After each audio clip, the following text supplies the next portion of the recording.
Welcome to the Trauma Survivorhood podcast. I'm your host, Sarah, an IFS-informed trauma recovery coach. This show features interviews from guests all around the world as they share their impactful stories and deliver hope and inspiration through their personal post-traumatic growth. We explore and discuss resources and coping strategies to support the survivor community to thrive in their own healing journeys. Enjoy. So welcome back to the Trauma Survivorhood podcast. I'm your host, Sarah. I have with me today Reverend Nathan Kohlerman. Nathan is a devoted father, transformational alchemist, leadership consultant, speaker, writer, minister, co-host of the Activate Intention podcast, and the founder of NeuIntention. He has a diverse background in transpersonal psychology, integrative somatic therapy, metaphysics, mysticism, ritual, plant medicine, and shamanic sexual healing. After being introduced to gang culture and battling addiction at a young age, Nathan felt he was on a path to self-destruction. Looking for a new path for his life, he served honorably with the U.S. military for over 5 years. This time ignited his passion for wellness, health, and fitness. He had hopes of serving in special ops, but was unexpectedly medically discharged. Feeling lost in life and with 2 children to support, he explored his passions for physical fitness as a personal trainer. Shortly after, he suffered a traumatic and debilitating hand injury, which left him again feeling helpless and hopeless. Just a few years ago, as he was contemplating even taking his own life, a client invited him to a transformational healing training, which he considered divine intervention. So that turning point was in 2017. It brought him here to where he is today as the founder of NeuIntention Method, which is a connective, holistic, and sustainable model of transformation. This serves as the structure for heart-led humans, purpose-driven leaders, those who are looking to awaken their inner wisdom, their greatness, and fulfill their soul's purpose. Nathan, thank you so much for being here today with us. I love this story. Tell us a little bit more. Let's just jump right in. So we start with gang culture and addiction, and now you are a minister with the Church of Wisdom. You're a psycho-spiritual healer and leader. How did we get here? Yeah, and thank you for having me, Sarah. So, as we know, people don't just stumble upon those things. There's normally a lot of accumulated experiences over time. So, whether it was trauma sustained in the womb, which there very much was, to darker events in my childhood, ones that I can't remember because I was at just very young ages and I heard stories of them, and my older siblings will share those with me. And it's been pretty challenging to package all of it up with a bow. And the easiest way I've been able to explain it is that it's just been darkness from the womb to birth to moving into the education system and moving through bullying and not having any real friends until about 14 years old. And conveniently, my parents split at that time. And I was looking for family. So, being a martial artist since I was 5, I could fight really well. I hit a growth spurt and I started taking out my anger on everyone and everything that I could. So, after countless numbers of fights and whatnot, I started attracting attention from the right, but also wrong crowds. Because at the time, I really needed family, I needed community. And, the gang culture provided that. Despite the trade offs, which involved numerous acts of abuse and numerous acts of violence, it brought me to the place where I started, buying, flipping, and selling drugs. Started with MDMA, then it moved into cocaine, then from cocaine, then I started experimenting with heroin and got deeply addicted to heroin in my late 16 era. And to support that addiction, I started selling it. And then I started getting into more, I guess, chaotic scenes and environments, things that I wouldn't really wish anyone to see, whether it was sitting outside of a cartel member's house or just being in a room with multiple people doing multiple drugs. And it was just a hard, even environment to even convey properly, or to paint that portrait properly. I mean, So my mom's sister sat me down and reached out for help, shortly after I got shot at. And that kind of rattled me a little bit. So I wanted to seek help for that. Yeah. And they sat me down, told me I was either going to be dead or in prison, of course, because they care. And then the next week I went back to school. There were recruiters on the front doorstep. And I walked up and told them, was really brutally honest, like, I'm kind of fucking up in life and I need some help. What can you do for me? And they said, stop by the office. So I go to the office, start filling out the papers, and they're like, okay, rip the contract. They said, now write everything you just did, just do the exact opposite. Wow. So, yeah, which is definitely um, shunned, right?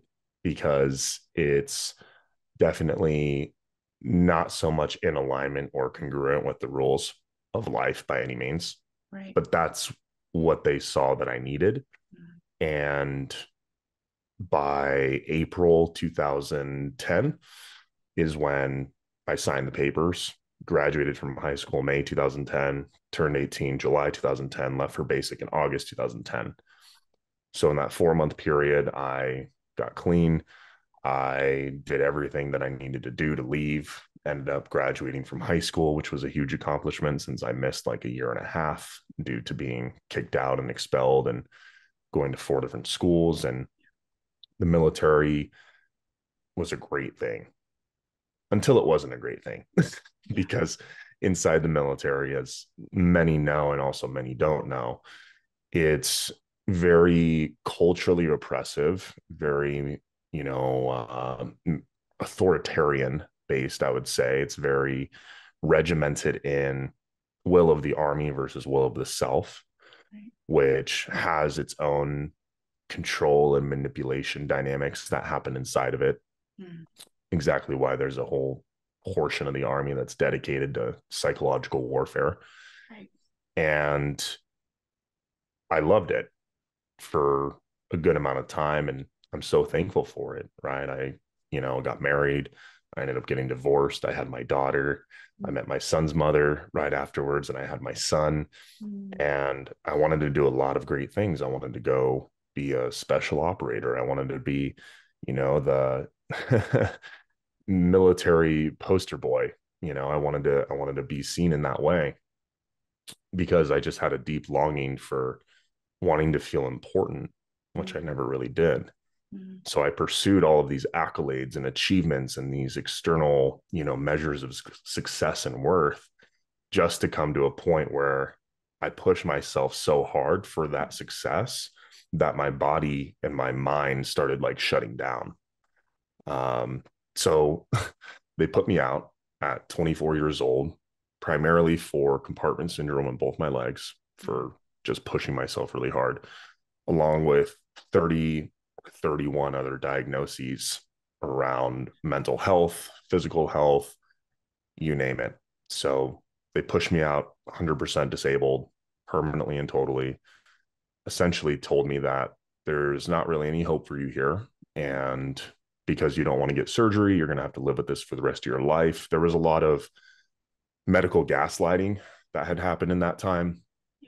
And that came with the diagnoses, that came with the multitude of prescription pills they wanted to put me on. And if it weren't for fitness, because I was competing professionally at the time in bodybuilding, then I don't know how I would have responded. And I probably would have taken all those pills. But I knew deep down that my health lived in holistic lifestyle, applications, whether it was nutrition or fitness or nature or anything else that falls in that category. I pursued that. So I got out, started working as a personal trainer, even though I was, permanently and totally disabled. And it wasn't easy. I was also 242 pounds at the time and walking around with like 6% body fat, just armored and layered from head to toe. And that was a really interesting time in my life because exercise and working out and bodybuilding was a great way for me to conceal the pain that I felt on the inside. And it was a way for me to stay protected because if I was big enough, if I was strong enough, if I looked intimidating enough, then nobody would ever mess with me again. And that's kind of how I lived a majority of my life up until about 25. And then my hand injury, where I leaned on a granite counter, snapped off one day, ripped my whole hand open, four tendons, artery, nerve, 7 months of rehab, about $250,000 in surgery. And that was the moment that you talked about in the bio where I was holding a gun in my hand and got a call. And she invited me to Landmark, which is more of a leadership and emotional intelligence program where I started learning the language of stories and, you're creating your reality and you're the one who's responsible for your life. And I was like, oh, wow, like what? Like, I was kind of like flabbergasted for a bit. And then, of course, over the years, with where I'm at now, it's just been going as deep as I can into myself through non-traditional means, because there is like the traditional Western, talk therapy and pharmaceuticals is the primary go-to. And for me, I wanted to explore other pathways, and I ended up getting into breath work around 2018. I started studying metaphysical healing, and I actually went to a metaphysical healing university in Georgia called Delphi, and I did their transpersonal therapist program and was ordained under the church that is, supporting the mission of the university, where they primarily teach mediumship, transpersonal psychology, psychic art therapy, so even expressive therapy through the psychic and mediumship lens. And of course, I've just stumbled upon thing after thing after thing, and studying integrative somatic therapies and other modalities that can help someone heal, from the inside out, has been the game changer for me, really. And whether plant medicine was involved or not, all of these things that led up to these, this place has been just to try to feel normal, like I can actually function in society. Because for a really long time, I would say even up until about 2018, 2019, I didn't feel like a functioning member of society. I actually hated humanity.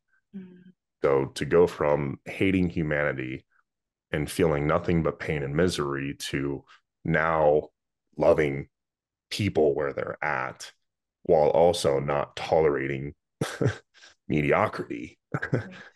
It's been really beautiful to walk in the shoes of someone who appreciates wellness and how it impacts leadership and how necessary and crucial it is, especially right now in this time in society, and what humanity really needs, to be a voice, for those who haven't discovered theirs yet, or an advocate for people that don't know that there are places to heal. There are things available outside of the spectrum that we were taught.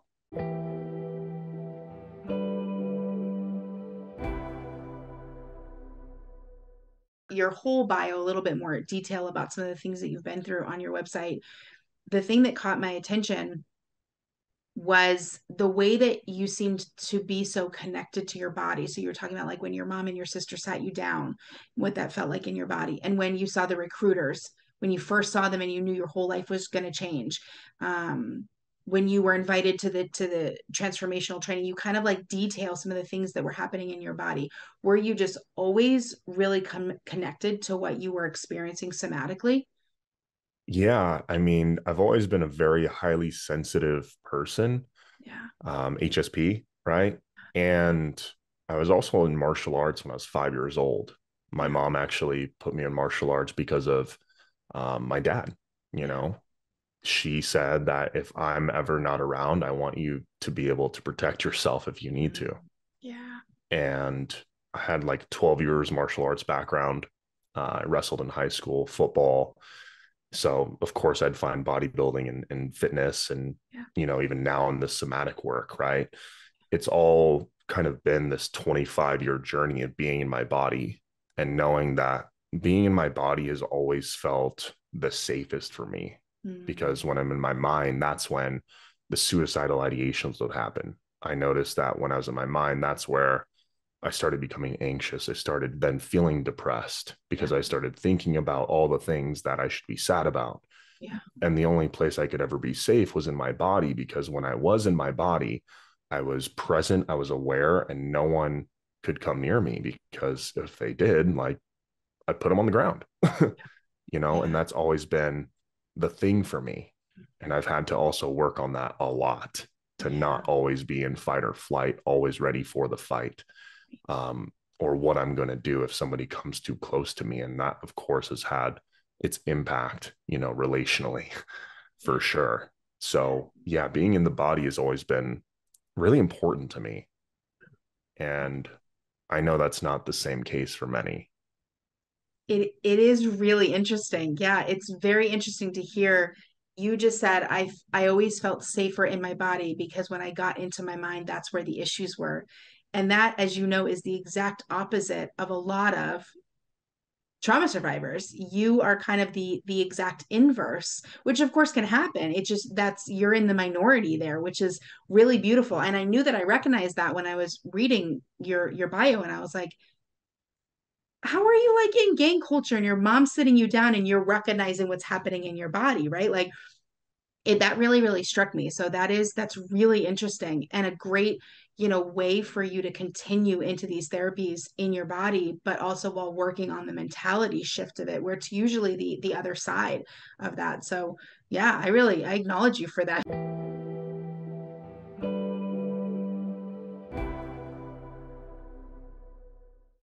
When we express our authenticity, we no longer have to suppress who we are. So tell us more about that, and how is that possible? How is that available for trauma survivors? I think what happens for a lot of people is that we identify with it, right? We identify with what had happened, and we identify with the story and also the sensations that come from that experience.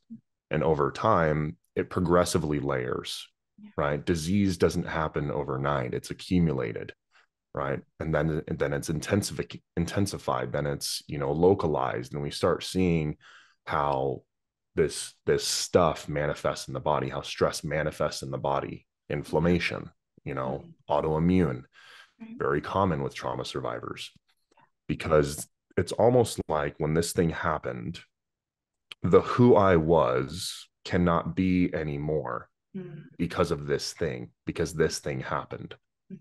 So, because in that moment, someone didn't have the resources or the ability to process it fully, and therefore became trauma in the body, when we start to remove the layers and we get back to the who you really are, right? The who I really am. Yeah. When this thing doesn't live inside of me anymore, and when this thing doesn't get in the way of how I show up in the world, how I express myself, how I articulate myself, how I portray who I am to others, because that's the other aspect.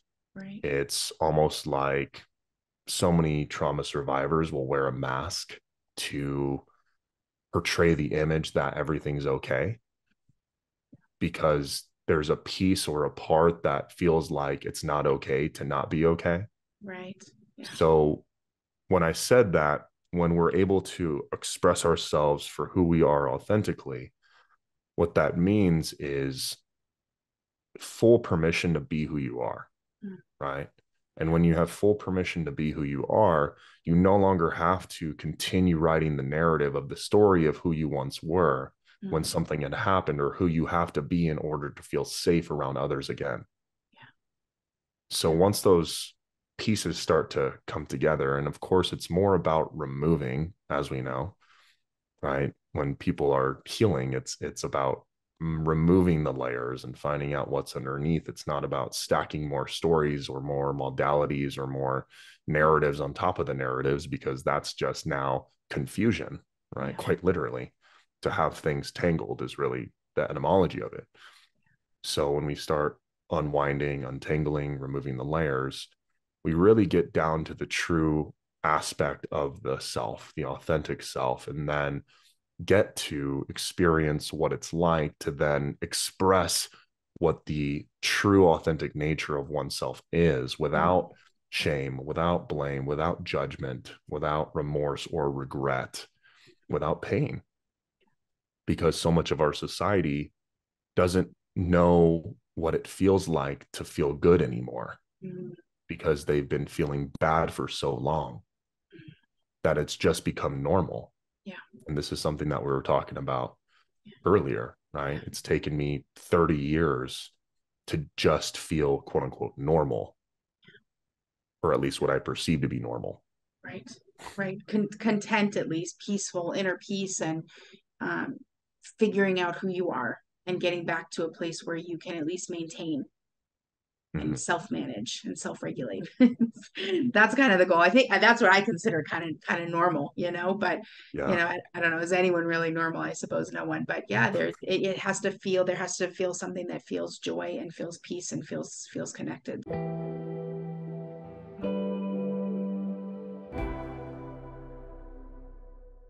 Let's jump into my favorite topic. I love this topic, and we could go a million places, but we're going to talk about plant medicine. We could go a million places with plant medicine. If you could give us a little overview, your experience, how you help others in this journey, really anything that you feel would be really most important kind of bits and pieces about plant medicine for the listeners.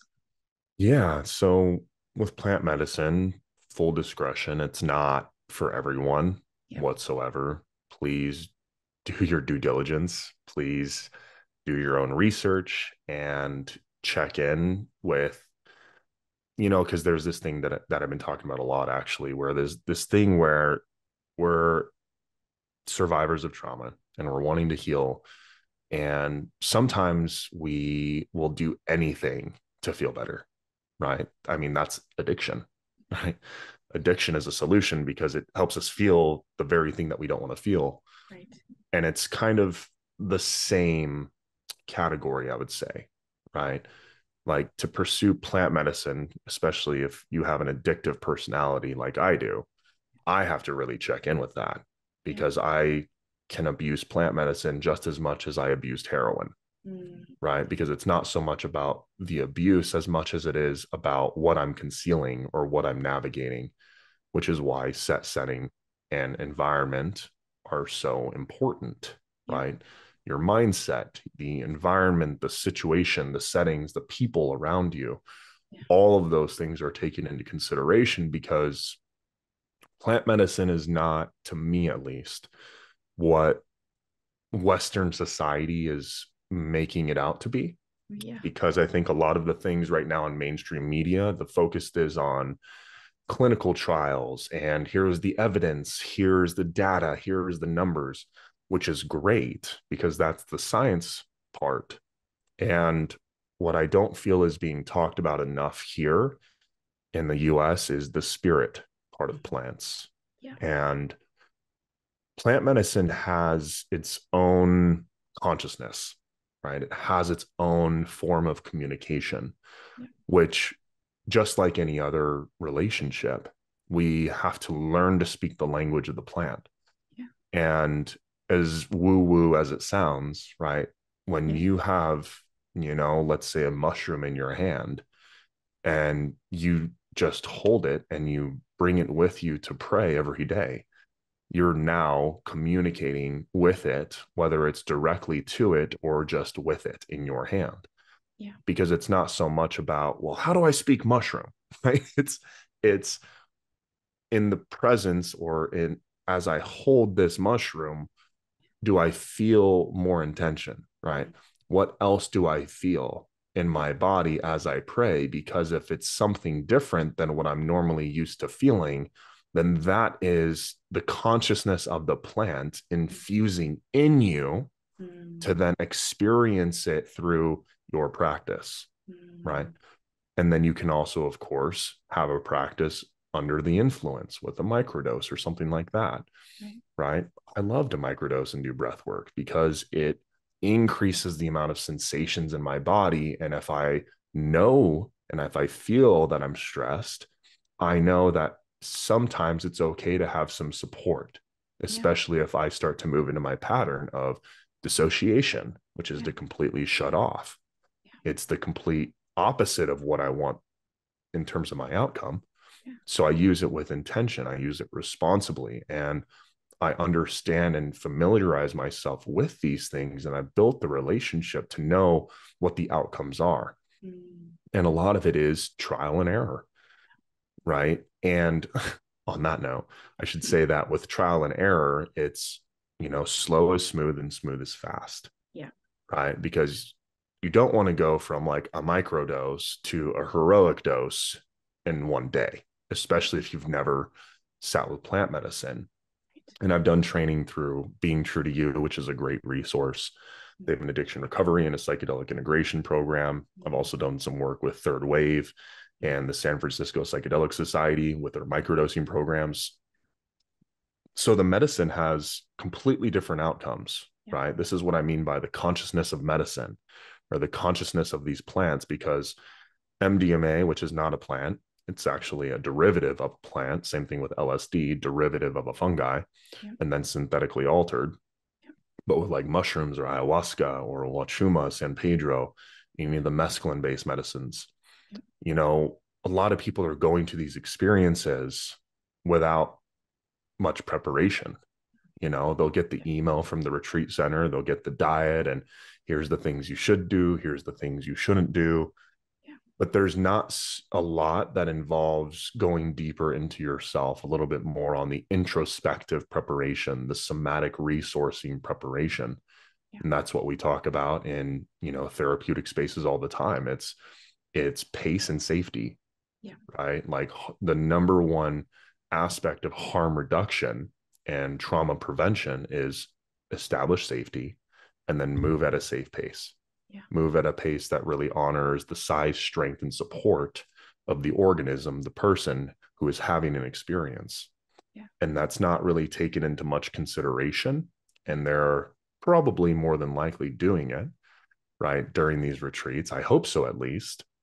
And I feel like there's also a lack in the integration because it's just this conceptualized thing versus tried, true, and proven frameworks that set someone up for success.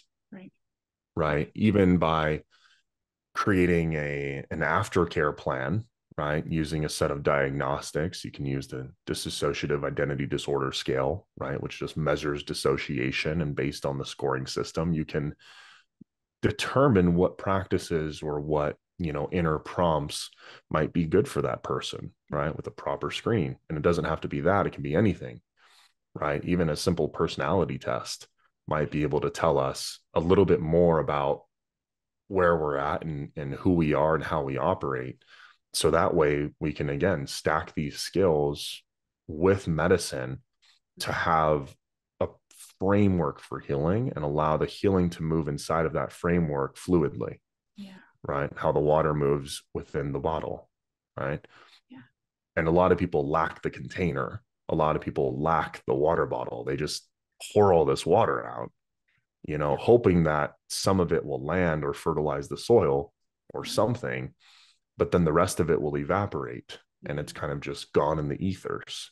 And then you see people start seeking more and more and more and more till you just be reminded of those experiences again and again and again and again, and that's what I've seen, whether it's someone going to breathwork sessions every weekend or a mushroom ceremony every month or ayahuasca 52 times in 1 year. And it's like, what are we chasing here, right? What are we seeking, right? Because the other misconception I feel in the plant medicine space is that the medicine calls you, not the other way around. Right.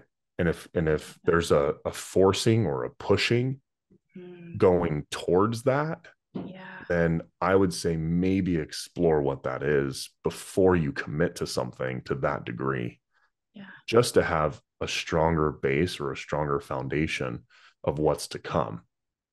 Right. But if you've done a good amount of work and you're like, no, I feel really good about this and it is pulling me, right? That's completely different. A push versus a pull, it's a different energy, Very different. you know, Yeah. and to learn that energy first, learn those dynamics first before going into a medicine ceremony is really important. The spirit side of medicine and the spirit side, the ceremony, the ritual, the reverence of what this medicine is designed to do, what it was really intended to do from the birth of it, wherever it was from, right? Because medicine has different lineage and it has different land that it grows on. And, the indigenous cultures who, and the indigenous people who grew and, maintained and cultivated and put love into that land and love into that medicine. And it's different here. All right. The way I've seen, people move in the Amazonian jungle, for instance, and the way they move in their family systems, the way they harvest the plant medicine, the amount of intention, the amount of reverence, the amount of, you know, care that goes into it far supersedes the US, far supersedes it. Yeah. Because, this stuff, we'll say, has been around a lot longer than us, I'm pretty sure. Right. So it's like, if we can't commune with these plants, then it's just another form of colonization, really. And that's what I'm seeing a lot of in Western society. A lot of this stuff is being colonized for use, right? And not to say that it's not intended to be used for healing, because it 100% is. I just don't hear enough of how we're giving back to the land, or how we're giving back to the plants, how we're communing and having more intention with this outside of a clinical environment. Right. And it's even the question if that part is being introduced into a clinical environment or not, because even that would skew the results, I would say. Right. But if someone was really to have more of the integrative approach versus just the medical approach, then I feel like people would have much more powerful outcomes.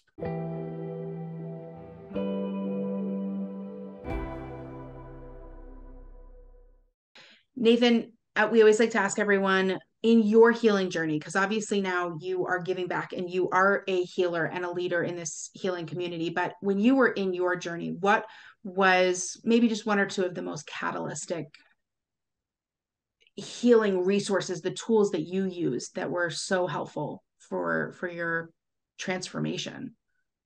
Yeah. So two come to mind. First one being breath work, which has always been just something I've loved to offer, love to serve. It's something I more often than not introduce people to the deeper work with, because it's manageable, right? It's manageable. You can have a sense of control if that's what you might struggle with. Yeah. It is both a conscious and unconscious practice. Yeah. Right. So it's more holistic. It's something that we can feel every day. Yeah. It's something as simple as just taking one big breath every 5-10 minutes, or a whole hour journey. It's really customizable based on what someone needs. And it's the most accessible and versatile technique. Right. Yeah. And the second one is catharsis work, because catharsis is, as we know, very intense bouts of screaming or emotional physical discharge. And I feel it's important to have a flexible nervous system, right? We talked about self regulation, and that's what like breath work can help with.